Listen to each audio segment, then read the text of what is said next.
சுவாமியே சரணமையப்பா, 18ஆம் படியானே சரணமையப்பா. சபரிமலை ஐயப்பன் சுவாமிக்கு மண்டல விரதம் இருந்து பல பேர் இருமுடி கட்டி கோவிலுக்கு செல்வார்கள். பல பேர் புதியதாக மாலை அணிந்து செல்வார்கள். சபரிமலை செல்ல ஐயப்பனின் விரத விதிமுறைகள் எப்படி மேற்கொள்ள வேண்டும் என்று பல பேருக்கும் தெரியாமல் இருக்கும். அது என்னவென்று பார்க்கலாம் வாருங்கள். சபரிமலை ஐயப்பனின் விதிமுறைகள். ஐயப்பன் சுவாமிக்கு முதல் முறையாக மாலை அணியும் பக்தர்களை கன்னி சுவாமி என அழைப்பார்கள். 5 அல்லது 7 முறை மாலை அணிந்து மலைக்கு சென்ற ஒருவரை குரு சுவாமியாய் ஏற்று தாய் தந்தரை வணங்கி குருவின் கையால் மாலை அணிதல் வேண்டும்.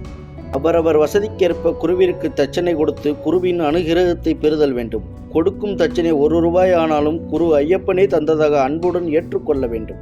கார்த்திகை முதல் நாள் மாலை அணிதல் வேண்டும். ஒரு மண்டலம் எனப்படும் 48 நாட்கள் விரதம் இருத்தல் வேண்டும். காலை உணவை விடுத்து மதிய உணவை ஐயப்பனிற்கு நிவேதனம் செய்து உண்ண வேண்டும். மாலை பால் பழம் பலகாரம் உண்ணலாம். இந்த காலத்தில் மிக இறுக்கமாக பிரம்மச்சாரியத்தை கடைபிடிக்க வேண்டும். மனதளவில் கூட பெண்களை நினைத்து பார்க்கக்கூடாது. திருமணமானவர்கள் தாம்பத்திய வாழ்வில் இந்த நாட்களில் ஈடுபடக்கூடாது. மனதால் ஐயப்பனை மட்டும் நினைத்து அவன் பாதத்தை சரணடைய வேண்டும்.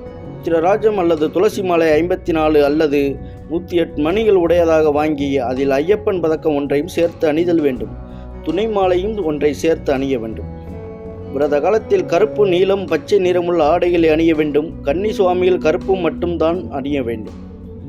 விரத காலத்தில் முடிவெட்டி கொள்ளுதல், முகச்சவரம் செய்தல் கூடாது. காலணி, குடை, மலைக்கு போடும் கவசம் போன்றவற்றை தவிர்க்க வேண்டும்.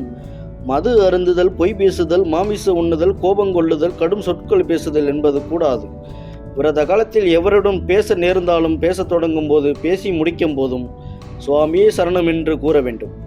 மாலை அணிந்தால் விரதம் பூர்த்தியாகும் முன்னர் அதை எக்காரணம் கொண்டும் கலற்றக்கூடாது. நெருங்கிய உறவினரின் இறப்பால் தீட்டு நேர்ந்தால் மாலையை கலற்றி ஐயப்பன் படத்தில் போட்டுவிட வேண்டும். பின்னர் மறு வருடம்தான் மாலை அணிய வேண்டும். விரத காலத்தில் பகலில் தூங்கக்கூடாது. இரவில் பாய், தலையணை என்பவனற்றை தவிர்த்து வஸ்திரத்தை விரித்து தூங்க வேண்டும்.